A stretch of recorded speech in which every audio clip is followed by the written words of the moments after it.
부활절을 맞이하여 여러 가족들이, 자녀들이 함께, 부모님과 함께 예배드리는 모습을 보니까 너무나 감사합니다. It's great to see some of you children and grandchildren worshiping with your mom and grandmother. Wonderful. 예수님께서 부활하시지 않았다면 나사렛 예수라는 분은 정말로 아름답게 선하게 살았지만 결국에는 그 인생이 실패자로 끝난 분이라고 역사에 남았을 것입니다. 왜냐하면 자기 자신이 하나님의 아들이라고 믿었고 그렇게 사람들에게 가르쳤고 십자가에 못 박혀 죽었다가 3일 만에 다시 살아날 것이라고 그렇게 사람들에게 가르쳤던 이단 사이비 종파의 교주로 역사에 남았을 것입니다.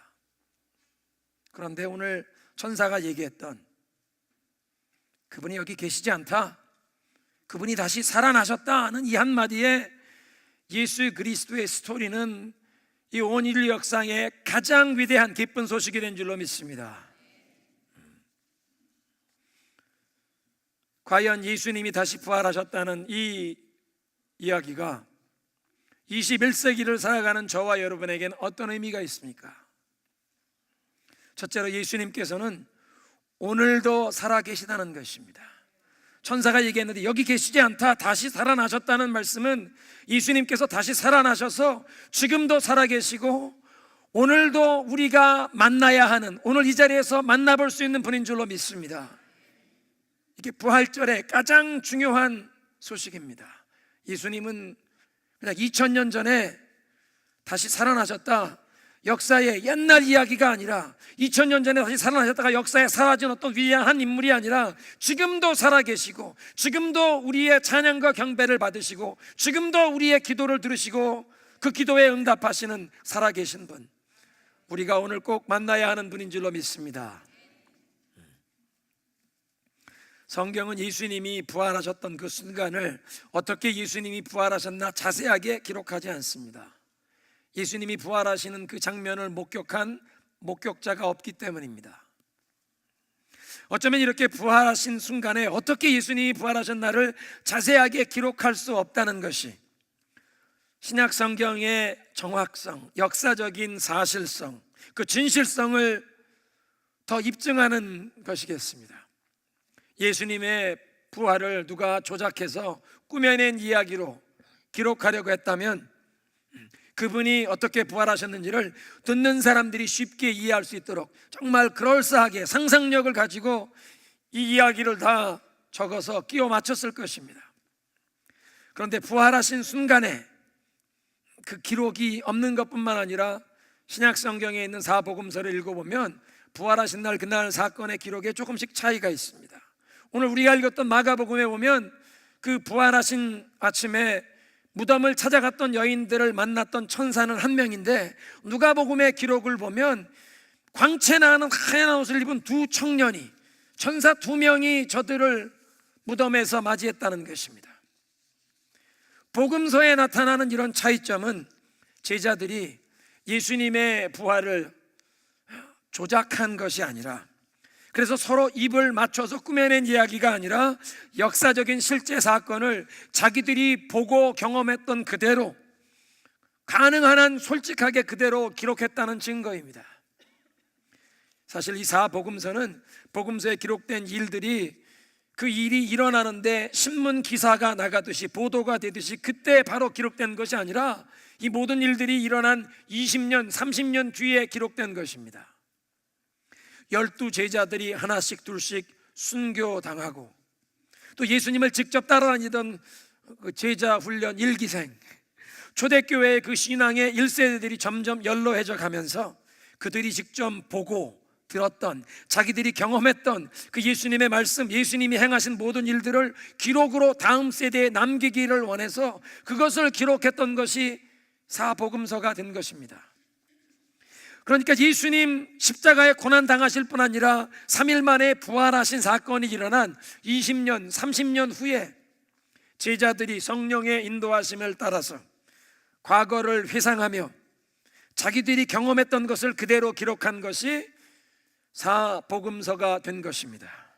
그래서 도리어 그 사복음서에 차이점이 있다는 것, 조금씩 차이점이 있다는 것이 이 기록이 역사적으로 진실된 기록이라는 것을 증거하는 것입니다. 그리고 사복음서는 예수님의 부활을 증명하려고 하지 않습니다.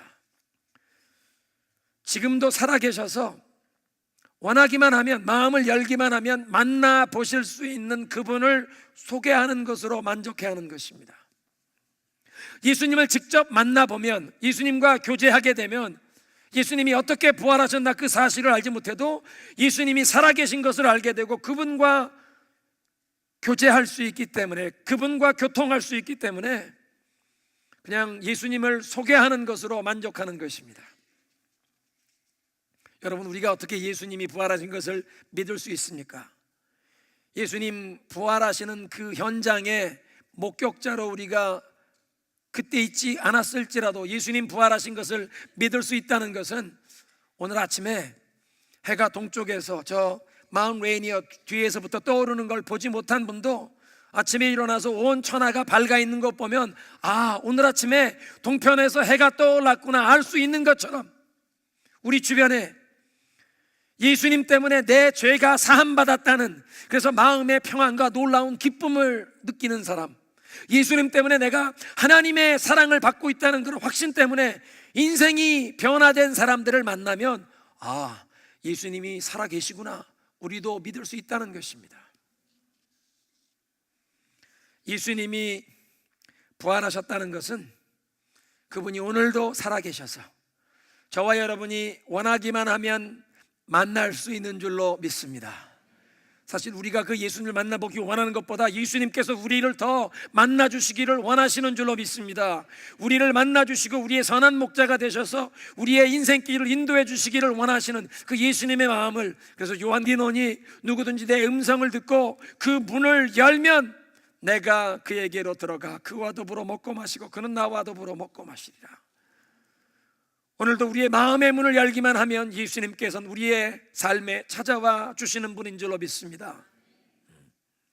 그래서 주님은 우리가 이렇게 만나서 교제할 수 있는 분이기에 초대교회 성도들은 그들의 모임 가운데 놀라운 기쁨이 있었습니다. 사도행전 2장은 초대교회 성도들, 처음엔 예배당 건물이 없었습니다. 성도들의 가정에서 소그룹으로, 이를테면 구역 모임으로 모이는 것이었는데 그들의 모임을 이렇게 표현합니다.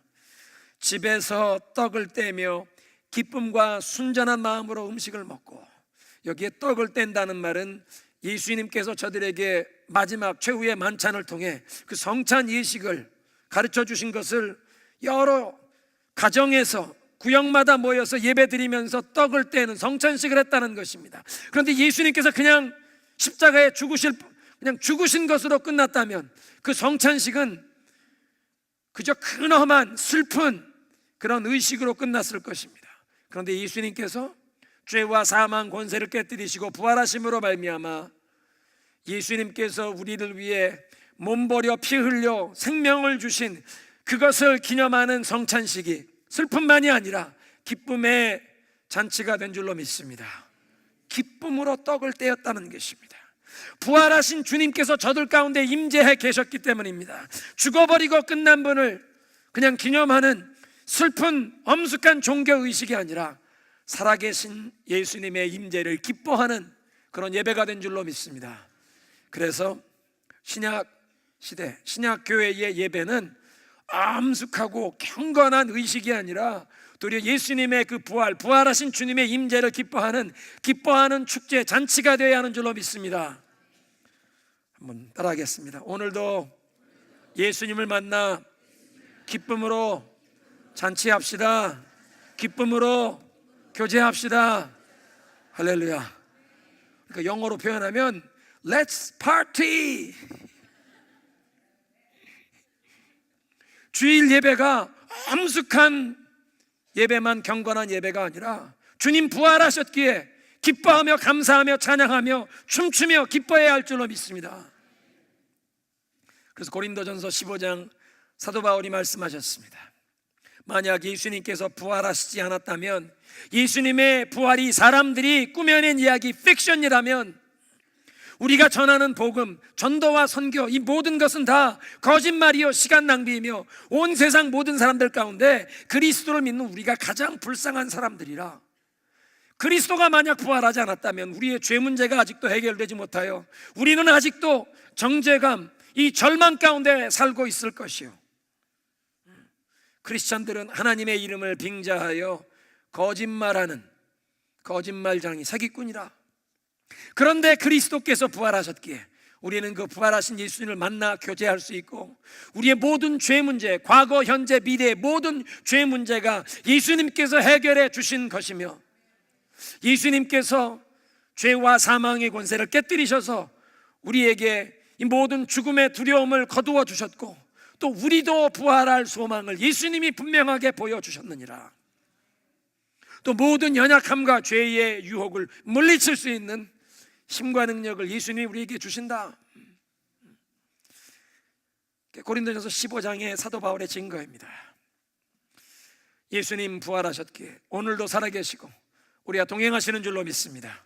두 번째로 예수님 부활하셨다는 이 소식은 하나님의 은혜의 승리를 선포하는 것입니다. 사람들의 어떤 행위에도 불구하고 하나님께서 당신의 선하신 뜻을 이루어가는 것을 막지 못했다는 것입니다. 오늘 성경 말씀 보니까 예수님을 사랑하던 이 여인들이 예수님의 시신에 향품을 바르기 위해 안식일이 지난 다음에 그걸 사서 준비해 두었다가 아침에 일찍 왔다. 그게 무슨 얘기냐면 안식일이 금요일 저녁 해지는 시간부터 토요일 저녁 해지는 시간까지인데 토요일 해가 떨어지자마자 아직도 빛이 조금 있을 때 장에 가서 장례 용품 파는 곳에 가서 향품을 사둔 것입니다. 밤이 깊었습니다. 그 다음날 아침, 주일날 아침에 예수님 시신에 그 향품을 바르기 위해 무덤을 향해 간 것입니다. 그건 무슨 뜻이냐면 예수님을 사랑하고 이렇게 따르던 이 여인들이 예수님께서 말씀하신 내가 십자가에 고난당하고 죽어서 장사 지낸 바 되었다가 3일 만에 살아날 것이라는 말씀을 믿지 못했다는 것입니다. 예수님이 부활할 것을 기대하지 못했다는 것입니다. 어떻게 기대할 수 있었겠습니까? 여러분, 예수님께서 나사로를 살려내실 때에는 죽은 사람도 살려내시는 하늘이 보내신 하나님의 아들 미라클 워커, 기적과 이적과 기사를 행하시는 분이 거기에 계셨지만 그 이적과 기사를 행하시던 그분이 십자가에 힘없이 그냥 못 박혀 돌아가시고 이제 그 동굴에 파놓은 무덤에 안장되셨으니 그분을 살려낼 사람이 누가 있습니까? 사람들이 예수님이 부활할 것을 믿지 못했다는 것입니다. 불신입니다. 뿐만 아니라 이 여인들이 무덤을 향해 가면서 서로 걱정하며 얘기하지 않습니까? 누가 그 무덤 입구를 막아놓은 큰 돌을 옮겨주리요. 사람이 죽었다 살아나도 그 돌을 어떻게 혼자 옮기겠습니까? 세 번째로 그 예수님의 무덤을 지키는 로마 병정, 성경에 정확하게 얘기하지 않았지만 그 당시에 로마 군인들의 관습에 의하면 16명이 그 무덤 앞에 지키고 있었습니다. 4명씩 4교대로 로마 제국의 명예를 걸고 지키는 것입니다. 아무도 건드리지 못하게. 이렇게 사람들이 예수님의 말씀을 믿지 못하였고 무덤 입구를 큰 돌로 막아두었고 그리고 로마 병정들이 지키고 있었지만 예수님의 부활을 막지 못했다는 것입니다. 아무리 밤이 어둡더라도 아침이 다가오며 날이 밝아오는 것을 막지 못하는 것처럼 그 누구도 그 무엇도 감히 하나님께서 이루어 가시는 그 구원의 역사를 막지 못한 줄로 믿으시기 바랍니다. 예수님의 부활은 그러니까 사람들의 행위에도 불구하고 아니면 이 사람들의 행위, 불신앙, 이 모든 것에도 불구하고 하나님께서 그 구원의 계획, 하나님의 능력으로 이루어 가셨다는 것을 선포하는 것입니다. 그런 의미에서 그리스도의 부활은 어두움이 빛을 막지 못했다는 것이요, 슬픔이 기쁨을 막지 못했다는 것이요, 절망이 소망을 막지 못했다는 것이요, 악이 선을 막지 못하고 죽음이 생명을 막지 못한 것입니다. 그런가 하면 사람들의 행위가 하나님께서 이루어 가시는 이 구원의 역사에 아무것도 보태지도 못했다는 것을 또 증거합니다. 이사야 선지자는 이렇게 얘기했습니다. 그가 채찍에 맞음으로 우리가 나음을 얻었도다. 그가 예수님이 채찍에 맞음으로 우리가 나음을 얻었도다. 인간의 어떤 선행이나 어떤 고행도 우리의 영혼을 죄로부터 자유함을 얻고 우리 영혼을 이 죄에서 고침받게 못하는데, 오직 예수 그리스도께서 십자가에서 고난 당하신 것이 우리 인간의 영혼을 죄로부터 고침받게 하고 구원해 주신 줄로 믿습니다. 구원의 역사는 예수님께서 온전히 이루셨다는 것입니다. 그래서 우리를 구원하시는 하나님의 그 구원의 역사가 예수님의 십자가의 고난을 통해 나타났고, 그리고 이제 이 부활 사건을 통해 인간들의 불신앙, 사람들의 저항에도 불구하고 하나님께서 이 구원의 역사를 이루어 가셨느니라. 그래서 그런 면에서 은혜는 done, 이미 다 이루어졌다, 그렇게 얘기하는데, 율법은 do, 이런 것을 해서 내 영혼을 스스로 구원하라, 구원을 얻으라, 구원에까지 이르기 위해 이것을 하라라고 요구하는 것입니다. 율법이란 인간의 선한 행위로 우리의 힘과 노력으로 대가를 지불하고 공로를 쌓아서 우리의 영혼을 구원하라고 가르치는 세상의 모든 도덕과 철학과 모든 종교의 가르침은 다 율법입니다. 사실 사람들이 이 세상에서 익숙한 것은 율법입니다. 은혜가 아니라 율법입니다. 미국 사람들이 그런 말 하지 않습니까? There's no free lunch. 공짜로 런치가 없습니다. 싼 게 비지떡이다. 좋은 걸 얻으려면 대가를 많이 지불해야 한다. 이걸 다른 말로 얘기하면 인과응보라고 얘기하는데요, 콩 심은 데 콩나고 팥 심은 데 팥난다. 사람이 심은 대로 거둔다는 인생의 이치를 말하는 것입니다. 그래서 우리는 은혜라는 것에 대해서 생소합니다. 한번 들으면 믿기도 어렵고 받아들이기가 쉽지 않습니다. 머리로는 듣고 이해가 되는 것 같아도 이걸 마음으로 받아들이고 끌어안고 그 은혜 안에 살아가는 것이 어렵습니다. 왜냐하면 사람은 은혜라는 것보다 율법에 더 익숙하기 때문입니다. 그런데 은혜는 우리의 노력 없이, 도리어 우리 인간의 행위는 하나님에게 거역하고 하나님을 대적한, 하나님과 원수가 된 반역 행위였는데, 하나님께서 당신의 선하심과 사랑으로 우리에게 사랑과 구원을 베풀어 주시는 줄로 믿습니다.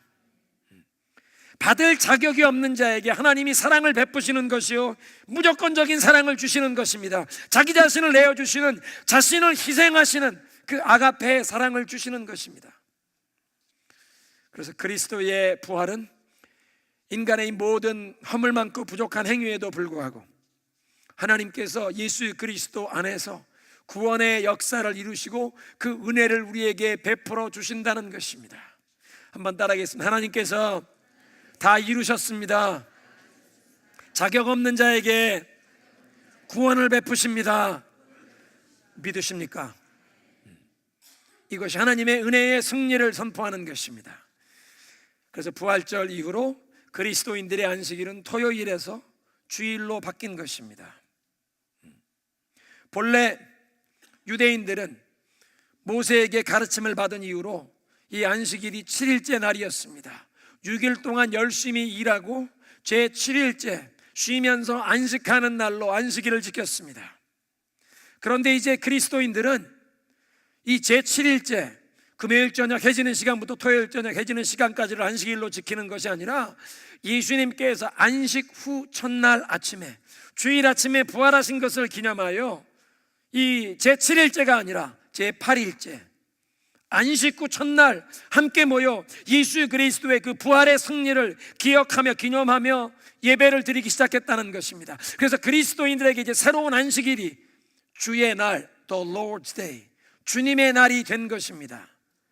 창조 이후의 안식일은 하나님께서 6일 동안 창조하시고 7일째 쉬셨기에 그것이 안식이 되었지만, 예수 그리스도 안에서 은혜로 말미암아 우리에게 주어진 안식은 6일 동안 열심히 일하고 7일째 쉬라는 것이 아니라 인간이 아무것도 하지 아니하였는데 하나님께서 이미 예수 그리스도 안에서 십자가의 대속의 죽음과 부활 승리를 통하여 구원을 이루어 놓으셨다. 너의 구원을 위해 네가 무엇 하는 것이 아니라 하나님이 그리스도 안에 이루어 놓으신 것을 받으라. 그 은혜의 선물을 받고 안식하라. 그 안식을 누리며 하늘이 부어주시는 은혜와 능력을 경험하고 그 은혜와 능력을 경험하여 안식 후 그 다음 날부터 주 6일간 하나님이 기뻐하시는 일에 힘써 일하라는 것입니다. 여러분 달력을 보시면 미국에서 이 위켄드, 주말이라고 하는데 주일이 일주일의 끝에 있습니까? 처음에 있습니까? 처음에 있습니다. 일을 하기도 전에, 뭔가 공로를 쌓기도 전에 먼저 주의 날, 예수님께서 십자가에서 이루신 그 구원의 역사, 부활 승리하신 그 승리로 말미암아 안식을 누리고 안식하며 하나님을 예배하며 하늘이 부어주시는 소망과 위로와 평안과 그 모든 능력을 힘입어 한 주간 동안 하나님의 은혜를 힘입어 승리하며 살게 하시는 줄로 믿습니다. 은혜입니다. 한번 따라하겠습니다. 하나님의 은혜에 감사하십시다. 그리스도 안에 안식하십시오. 안식을 힘입어 승리하는 한 주간이 됩시다. 할렐루야. 예수님의 그 부활 승리를 힘입어 한 주간도 우리도 죄와 세상을 이기게 하시는 줄로 믿습니다. 세 번째로 예수님께서 다시 부활하셨다는 이 소식은 오늘도 살아계신 예수님께서 환난과 어려움 가운데 우리의 고통 중에 함께 하셔서 우리를 위로하시고 소망 주시고 그것을 이겨낼 수 있는 힘과 능력을 공급해 주시는 줄로 믿습니다. 우리 중에 사랑하는 가족을 먼저 하나님 앞에 떠나보내고 아직도 그 그리움, 슬픔을 이겨나가는 그 과정 중에 계신 분들이 계십니다. 불치병을 앓고 계신 분들이 계십니다. 이 퇴행성 질병 때문에 몸이 점점 더 약해져가는 그런 어려움을 경험하시는 분들이 계십니다. 이런 분들에게 그리스도의 부활이 주는 의미는 무엇입니까? 예수님께서 우리의 죄에 대한 모든 형벌과 저주를 담당하실 뿐 아니라 우리의 질고까지도, 우리의 모든 그 연약함까지도 담당하셨다면 우리가 왜 슬픔을 경험하고 우리가 왜 질병과 고통을 아직도 경험해야 합니까? 예수님의 부활이 우리에게 그럼 어떤 의미가 있는 것입니까? 우리가 고통의 이유는 알 수 없습니다. 죄로 망가진 이 세상에서 살기 때문에 우리의 삶 가운데 여러 가지 환난과 어려움이 다가오고 그 고통의 모든 이유를 다 알 수는 없지만, 그러나 예수님께서 십자가에서 고난을 받으시고 죽으셔서 장사 지낸 바 되실 뿐 아니라 그 무덤에서 다시 살아나셔서 죄와 사망의 권세를 깨뜨리셨기에 이제 이 사망에 쏘는 것을 무장해제시키신 줄로 믿으시기 바랍니다. 사망의 권세를 깨뜨린다는 것은 누군가 죽었다가 다시 살아나서 다시는 죽지 아니하므로 그 사망이 더 이상 어떤 두려움도 줄 수 없는 그런 놀라운 역사가 일어나서 그걸 증거할 때만 가능한 것입니다. 성경에 보면 예수님께서 죽었던 사람을 살리신 역사가 최소한 3번 기록되어 있습니다. 나사로가 죽은 지 나흘이나 되었는데 그를 살려내셨습니다.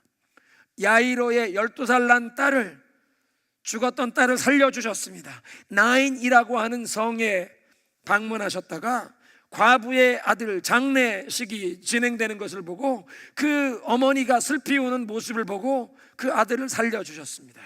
그런데 이런 사람들이 다 예수님이 살려주셨지만 몇십 년 더 살다가 죽었을 것입니다. 그런데 예수님께서는 십자가에 못 박혀 죽으실 뿐 아니라 다시 부활하시고 다시는 죽지 아니하심으로 사망 권세 깨뜨리신 부활의 첫 열매가 되신 줄로 믿습니다. 이렇게 부활의 첫 열매가 되신 예수님은 죽음을 벗어날 수 없고 죽음 때문에 우리의 모든 인생이 다 끝난다는 그 사실 때문에 두려움에 붙잡혀 사는 우리 인생들에게 그 죽음의 고통과 두려움에서 우리를 자유케 하시는 줄로 믿습니다. 사망의 권세에서 노임받게 하신다는 것입니다. 뿐만 아니라 부활하신 예수님, 우리와 영원토록 함께 하시겠다고 약속하십니다. 마태복음 28장에 말씀하세요. 하늘과 땅의 모든 권세가 내게 주어졌으니 그러므로 너희는 가서 모든 민족으로 제자를 삼고 아버지와 아들과 성령의 이름으로 세례를 베풀고 내가 너희에게 분부한 모든 것을 가르쳐 지키게 하라. 볼지어다 세상 끝날까지 내가 너희와 항상 함께 있으리라. 세상 끝날까지 예수님이 우리를 버리지 아니하시고 내가 너를 결코 버리지 아니하리라, 너를 결코 떠나지 아니하리라 약속하신 줄로 믿습니다. 그래서 이사야 43장에 말씀하세요. 야곱아 너를 창조하신 이가 말씀하시느니라. 이스라엘아 두려워 말라 놀라지 말라. 내가 너를 지명하여 불렀나니 너는 내 것이라. 네가 물 가운데로 지날 때에도 그 물이 너를 삼키지 못하며 불 가운데로 지날 때에도 그 불꽃이 너를 사리지 못할 것은 내가 너와 함께 할 것임이니라. 여러분, 부활하신 예수님께서는 우리에게 물과 불을 피할 수 있게 하시겠다고 약속하시는 것이 아니라 인생에 물과 불을 경험할지라도 어떤 환난과 어려움과 고통, 질병을 경험할지라도 그 모든 어려움 가운데 우리를 버려두지 아니하시고 우리와 함께 하시고 그것을 이겨낼 수 있도록 소망과 새 힘을 주시는 줄로 믿습니다. 그래서 이사야 선지자를 통해 하나님 말씀하십니다. 젖먹이를 둔 유모가 그 아이를 잊을지라도 나는 너를 잊지 아니하리라. 너를 내 손바닥에 새겼느니라. 여러분, 어떻게 하나님께서 저와 여러분의 이름을 손바닥에 새기셨나요? 성금요일 예수님께서 그 골고다 언덕에 굵은 못 손에 박히실 때 그 못으로 저와 여러분의 이름을 예수님 손에 새기신 줄로 믿습니다. 그 누구도 지울 수 없게 그 굵은 못 예수님 손에 박히신 것이 여러분의 이름을 예수님 손바닥에 새긴 것인 줄로 믿으시기 바랍니다. 여러분, 사람이 엄청난 대가를 지불하고 무엇을 소유로 삼으면 그것 쉽게 포기하지 않습니다. 예수님께서 그 손에 굵은 못 박히시는 대가를 지불하시면서 여러분의 이름을 손바닥에 새기셨기에 여러분을 결코 잊지 아니하실 줄로 믿습니다.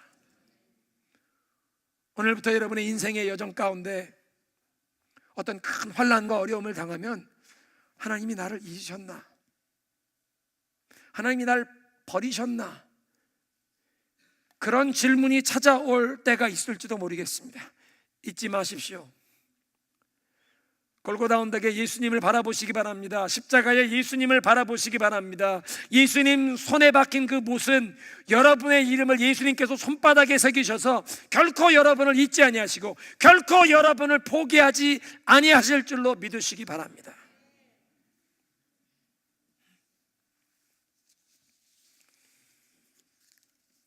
우리의 삶 가운데 환난과 고통이 찾아올 때 보통 사람들은 그 환난과 고통을 피하려고 하지만 예수님께서 죄와 사망 권세를 깨뜨리시고 부활하셨기에 우리의 삶에 환난과 고통, 아픔이 찾아올 때 우리는 새로운 자세로 맞이할 수 있습니다. 더 이상 죽음을 두려워하지 아니해도 된다는 것입니다. 예수님께서 죽음의 두려움을 무장해제시키신 것입니다. 뿐만 아니라 혹 내 인생에 환난과 고통이 찾아와도 나를 결코 잊지 아니하시겠다고 하신 예수님, 세상 끝날까지 나와 함께 하시겠다고 하신 예수님께서 우리와 동행하시고 우리에게 소망을 주시고 그 어려움을 극복하고 이길 수 있도록 우리에게 새 힘 주시고 이끌어 주실 줄로 믿습니다. 뿐만 아니라 그런 환난과 고통, 그 어려움을 통하여 우리의 성품을 다듬으십니다. 우리의 모난 부분을 다듬으셔서 더 예수님을 닮아가게 하십니다. 예수 그리스도 믿고 의지하는 우리에게 이제 고통은 의미가 없는 것이 아닙니다. 우리가 이 세상에서 환난을 당하는 것 때문에 우리는 더 본향을 사모하게 되는 것입니다. 죄 많은 이 세상, 눈물 많고 고통 많은 이 세상은 내 집 아니네. 내 모든 보화는 저 천국에 있네. 환난과 고통을 인하여 본향을 향해 가는 돛담배와 같은 우리 인생, 이 배 더 빨리 갑니다. 우리 찬송 부르지 않습니까? 그 환난의 폭풍을 인하여 이 배가 더 빨리 갑니다. 부활하신 예수님 살아계셔서 오늘도 우리가 만날 수 있고 우리 마음 문을 열기만 하면 우리의 삶에 찾아오셔서 우리 인도하시고 우리와 동행하시는 줄로 믿습니다.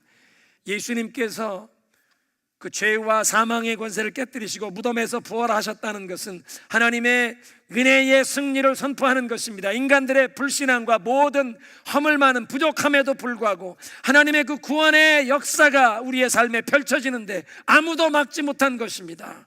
그래서 하나님께서 모든 것을 다 이루셨습니다. Done. 하나님이 다 이루셨다. 그걸 받아 누리라는 것입니다. 그래서 이 주의 날 우리가 주님 앞에 나와 안식하며 하늘에서 부어주시는 이 소망과 평안과 은혜를 힘입어 이제 한 주간 동안도 세상에서 죄와 유혹을 이기고 하나님 기뻐하는 일에 힘쓸 수 있는 줄로 믿습니다. 여러분의 인생의 여정에 앞으로 어떤 어려움을 만나실지라도 골고다 언덕 십자가에서 그 손에 굵은 못 박히시며 여러분의 이름을 그 손바닥에 새기신 예수님, 여러분을 결코 잊지 아니하시겠다고 약속하셨기에 절망하지 마십시오. 포기하지 마십시오. 주님만 의지하며 주님 허락하시는 소망으로, 새 힘으로 그 모든 어려움을 승리하시는 여러분 되시길 주님의 이름으로 축원합니다.